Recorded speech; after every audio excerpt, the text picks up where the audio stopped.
ओम शांति। आज इस दुनिया में बहुत सारे लोगों के अंदर ये प्रश्न होता है कि लोग हमारे भोलेपन का फ़ायदा तो नहीं उठाते, या लोग हमारे अच्छे होने का फ़ायदा उठाते हैं या नहीं। हमारे अच्छे होने का फ़ायदा लोग कैसे उठाते हैं? दुनिया में लोग हमारे अच्छे होने का भी फ़ायदा उठा सकते हैं। कई बार लोग हमारे अच्छे होने का फ़ायदा उठाते रहते हैं और हम यह जानते हुए भी कुछ कर नहीं पाते। तो आज हम इसी बात को बहुत अच्छे से समझेंगे। तो इस बात को आप ध्यान से पूरा सुनें और कमेंट में बताएं कि वीडियो आपको कैसा लगा। और यदि आपके अंदर कोई प्रश्न है तो आप कमेंट बॉक्स में उस प्रश्न को पूछें, हम उसका उत्तर देने की कोशिश करेंगे। देखिए, कभी कभी लोग हमारे अच्छे होने का या भोलेपन का फ़ायदा उठाते रहते हैं। घर परिवार में हो, मित्र संबंधी हो, आस पड़ोस में हो, कहीं भी हो, तो ये देखकर हम अंदर से बहुत दुखी हो जाते हैं, बहुत परेशान हो जाते हैं। लेकिन आपको परेशान होने की बिल्कुल भी ज़रूरत नहीं है।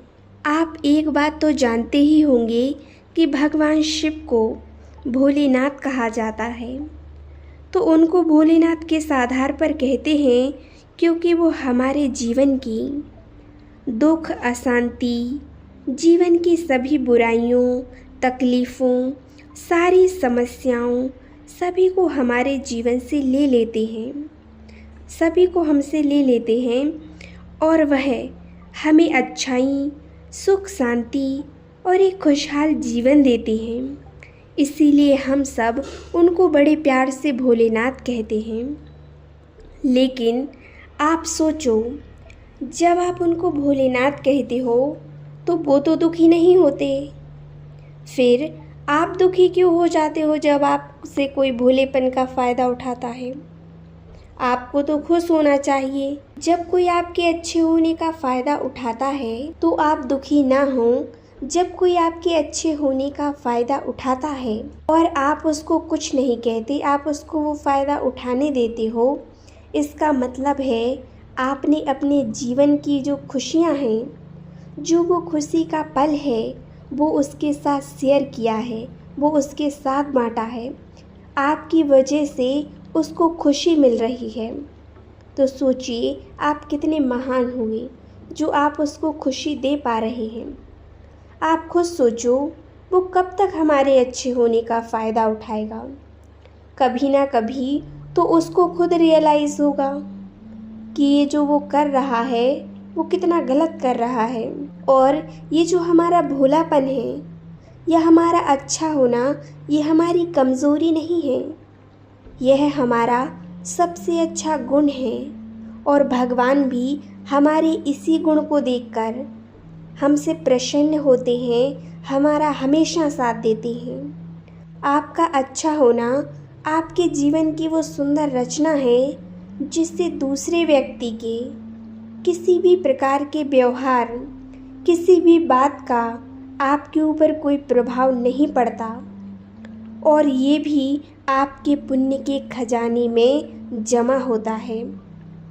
और जब उन व्यक्तियों को ये रियलाइज़ होता है जिन्होंने आपके साथ आपके अच्छेपन का फ़ायदा उठाया है कि ये हमने बहुत गलत किया है, हमें ऐसा नहीं करना चाहिए था, हमें उसके भोलेपन का फ़ायदा नहीं उठाना चाहिए था, ये तो इतना अच्छा है, इतना भोला है। तो उसको खुद बहुत अपने अंदर ऐसा दुख होगा, उसको खुद रियलाइज़ होगा, वो बहुत पछतावा करेगा इस चीज़ का। एक ना एक दिन उसको पछतावा ज़रूर होगा। आज आप सोचो, जो भोले व्यक्ति होते हैं वो कितनी अच्छी बातें करते हैं। उनके अंदर कोई छल कपट नहीं, कोई चालाकी नहीं, बहुत साफ दिल होता है उनका। और भगवान के लिए भी ऐसे ही लोग बहुत प्रिय होते हैं। भगवान के वो बहुत अच्छे भक्त होते हैं। आप देखो, भगवान भी भोलेनाथ हैं, हम उनको कितना प्यार करते हैं, कितने दूर जाकर उनसे मिलते हैं। आज हम सभी भगवान के ऊपर फ़िदा हैं, उनके दिखाए रास्ते पर चल रहे हैं। देखिए, जो भी व्यक्ति आपके अच्छे होने का फ़ायदा उठाता है वो व्यक्ति कहीं ना कहीं अपने स्वयं के अंदर की कमज़ोरियों को धो रहा होता है, क्योंकि उसके अंदर वो कमज़ोरी है, इसीलिए वो आपके अच्छेपन का फ़ायदा उठा रहा है। कहीं ना कहीं वो चीज़ उसके पास नहीं है जो आपके पास है।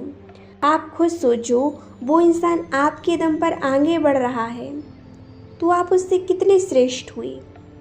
जो व्यक्ति भोले होते हैं उनकी हर चीज़ को सोचने की शक्ति बहुत अच्छी होती है। वो भगवान के सबसे सुंदर रचना होते हैं, जिसमें ना कोई बनावट है ना कोई चतुराई है, जिसके अंदर अच्छाइयाँ हैं। उनके कर्म भी श्रेष्ठ होते हैं और उनको बहुत अच्छा फल भी उसका मिलता है। भगवान स्वयं कहते हैं कि मुझे वही बच्चे प्रिय हैं जो भोले हैं, क्योंकि उनके अंदर ना तो कोई चतुराई है ना छल कपट है। वो बहुत साफ दिल के होते हैं, बिल्कुल भोले होते हैं। वो किसी का बुरा कभी नहीं चाहते और वो भोलेनाथ के प्रिय भोले बच्चे होते हैं। अगर आपके सामने दो प्रकार के व्यक्तियों को रख दिया जाए, एक बहुत चतुर चालाक और एक बहुत भोला है, और जो चतुर है उसने अपनी चतुराई से सही गलत कैसे भी करके बहुत पैसे कमा लिए, बड़े बड़े बंगले बना लिए, कार खरीद ली, और एक व्यक्ति जो भोला है उसके पास एक छोटा सा घर है, उसकी इच्छाएं भी उतनी ही होंगी, और जिसके पास बहुत ज़्यादा है तो उसकी इच्छाएं उसके अनुसार होंगी। तो आप दोनों को देखें तो सबसे ज़्यादा खुशियाँ किसके पास हैं? जिसकी इच्छाएं कम हैं, उसका परिवार सुखी होगा, संतुष्ट होगा।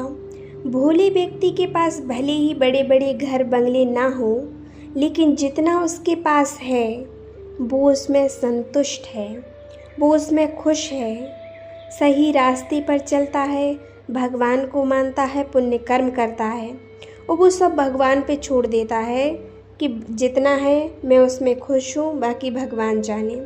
लेकिन उस चतुर व्यक्ति के पास ना तो खुशियाँ हैं और ना संतुष्टता है, उसकी इच्छाएं उसके अनुसार हैं।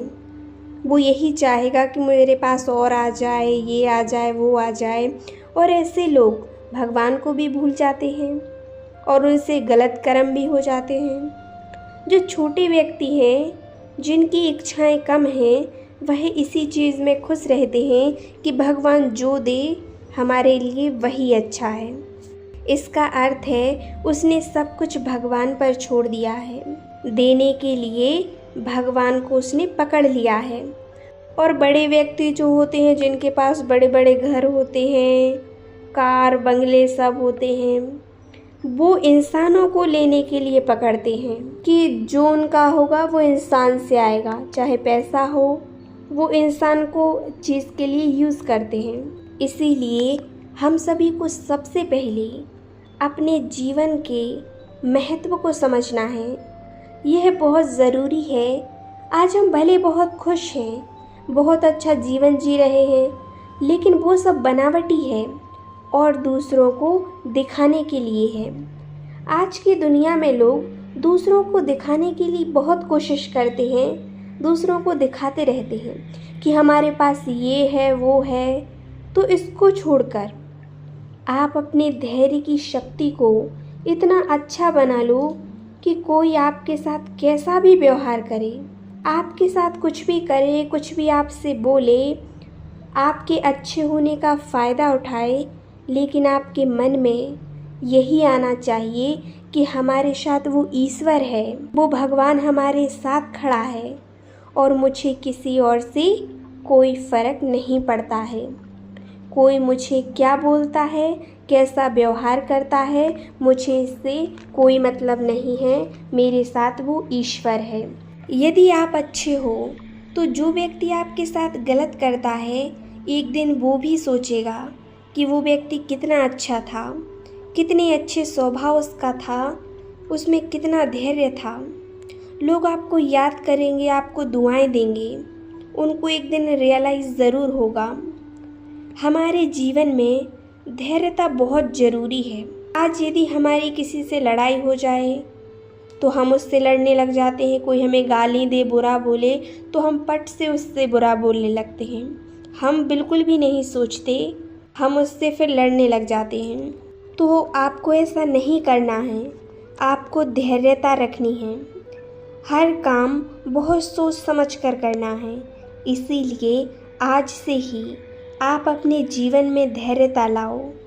कोई यदि हमारी धैर्यता को तोड़ने की कोशिश भी करे तो उसको तोड़ने की बजाय आप उसे और पावरफुल बनाओ और मजबूत बनाओ, क्योंकि धैर्यता की शक्ति से ही जीवन महान बनता है। और कोई आपके साथ गलत करे तो उसे भगवान पर छोड़ दो, जो होगा सब अच्छा होगा। यदि हम अच्छे हैं तो हमारे साथ भगवान अच्छा ही करेगा, हमारे साथ कुछ गलत नहीं हो सकता है। कोई हमसे लड़ेगा, कब तक लड़ेगा? अपने आप चुप हो जाएगा, गलत बोलेगा, कुछ देर बोलेगा, फिर शांत हो जाएगा। और यदि हम लड़ने लगे तो बात ही बढ़ जाएगी, और बात बढ़ती है। इससे अच्छा कोई बोले शांत रह जाओ, धैर्यता रखो, वो हमारे साथ कुछ गलत नहीं कर सकते। इसीलिए अपने जीवन में धैर्यता लाओ, शांति की शक्ति लाओ, सहनशीलता लाओ और अपने स्वभाव को बहुत सरल बनाओ। फिर आप खुद देखना आपके जीवन से कैसे सारी परेशानियां दूर हो जाती हैं, कैसे आपके जीवन में खुशियां आती हैं। और आपका भोलापन या अच्छा होना आपकी कमज़ोरी नहीं है, ये आपकी ताकत है, ये आपका सबसे श्रेष्ठ गुण है। इसीलिए जो आज बताई गई बातें हैं उसका विशेष ध्यान रखें। ओम शांति, ओम शांति, ओम शांति।